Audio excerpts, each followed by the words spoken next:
electoral reform, and you talk about changing the winner-take-all form of elections. Could you explain that? Sure. Yeah. So we run 435 separate elections to the House of Representatives in this country, and they're all decided on plurality winners, right? So you can win those elections with 40% of the vote. There's two problems with this. One is it leads to two-partyism, right? Like, that's one of the few findings that a lot of political science people agree on, is that this system leads to fewer major political parties.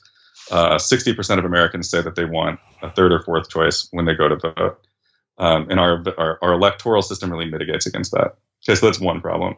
The other problem is that, like, in 2012, Democrats won more votes for the House, and yet did not win the House of Representatives. And people estimate that we need to win the House vote nationally by, like, either between 7 or 11 points in November to actually take back control. And that's because of things like gerrymandering. That's Democrats increasingly, and Republicans living apart. Democrats clustering together in cities. Like, I don't have a single Republican friend in Chicago. Like, I wouldn't know where to find one. Like, everyone I know is a leftist. But that's a problem for drawing district lines, right? So there's a reform out there pushed by a group called Fair Vote that would, instead of having a single member district, you'd have 3 or 5 member district, and those people would be elected according to ranked choice voting, so that you could vote your heart with your first choice, like vote for the Working Families Party, vote for the Green Party, whoever. And if that person doesn't win, your vote is then redistributed, right? Instead of throwing it away, your second choice candidate gets your vote. So it would avoid, what's happening in California right now, where Democrats might screw themselves by running too many candidates in this top 2 primary system. This is another case where ranked choice voting would really help. It would eliminate you can't gerrymander this map. Okay. So gerrymandering would be gone. Like, politicians don't pick their own voters anymore. And it's a form of proportional representation, right? On the idea that, like, the percentage of votes that a political party gets should, in some way, shape, or form, translate roughly into the percentage of seats that they get. And that's, like, not what we have in American democracy right now. And again, the way that we vote for the House, not in the Constitution. It's like you could fix it with a simple law, act of Congress, signed by the president, and then it's gone, and the whole system is transformed.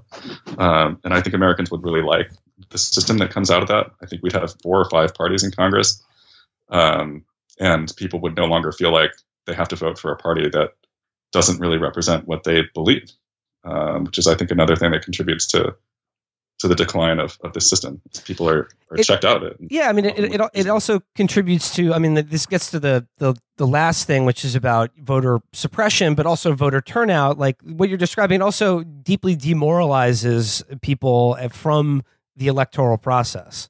Yeah, there's a really inspirational effort going on in a lot of states right now to restore the rights of ex-felons who are deprived of the right to vote in many states. To get people automatically registered to vote, to get rid of some of these voter ID laws. But I think something a lot of people don't realize is that there's a clause in the U.S. Constitution that gives Congress the right to do whatever they want to the state procedures for federal elections.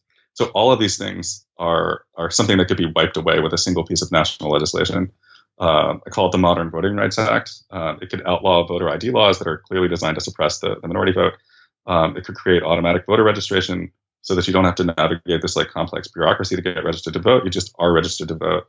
It would create a holiday for federal elections so that people wouldn't have to make it's just a lot of things that would drive up turnout, because, like, 90 million people sat out the 2016 presidential election.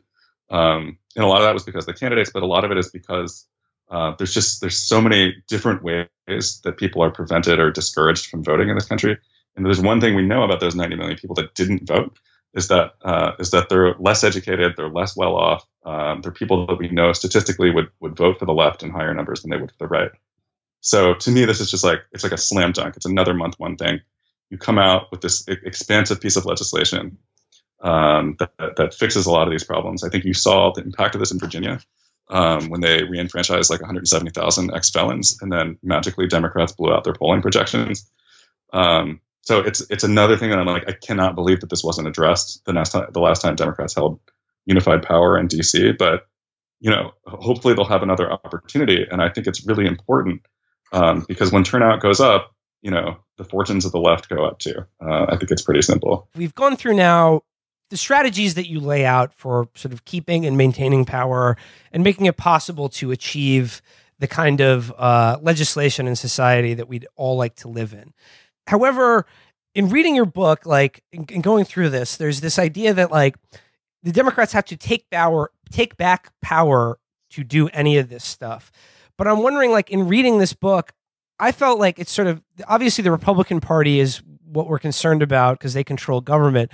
But in terms of actually implementing this strategy, I was struck that it seemed to me like the biggest impediment to that is the Democratic Party itself, as it is currently constituted on an institutional level. And I'm wondering what your thoughts are about that. You know, I mean, I agree and I disagree to a certain extent. I mean, I think that we've seen a lot of change inside the Democratic Party since 2008. So like, you know, the Democratic Party that held the Senate in 2009 to 2013, in a lot of ways it's gone. There's some people that are still there, but I think that, you know, the sort of the policy center of the party has been moved left. And I think that in a lot of ways, that's a lot of credit due to the Bernie Sanders movement and everybody that's kind of fighting to move the party to the left. But I think that there's, you know, it takes a long time to transform a party from the inside. And so a lot of these older folks who are committed to a different way of doing things or a different economic model, who came of age during the Clinton era, you know, they just have to be pushed out of power. They have to leave power. They have to be successfully challenged in race after race. And that's going to take time. The progressive left is not winning every single battle that they engage in right now. But I think that they are, you know, really reinvigorated in a way that I've never seen in my life. And I find that really heartening. So, you know, I guess what I would say is like right now, the Democratic Party is the national vehicle of progressive change in this country. It is really far from perfect.